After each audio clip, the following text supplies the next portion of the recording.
How to access email account through Webmail. You can access your email account directly from Webmail. Let's see how you can do this. Open your browser and in the address bar type in webmail.example.com. I have used example.com for tutorial, but you would replace example.com with your domain name. You would not use example.com.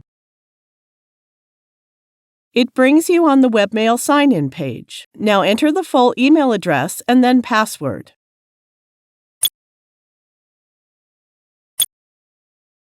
It shows the round cube webmail because I have set it as a default. If you haven't, it might ask you to choose among different webmail applications once you hit the login button. You just have to click on one of the applications you want to use. Click the login button. That's it. From here, you can manage your email account. If I don't have any email otherwise, it shows up here. Now you know how to access your email account. Thank you for watching.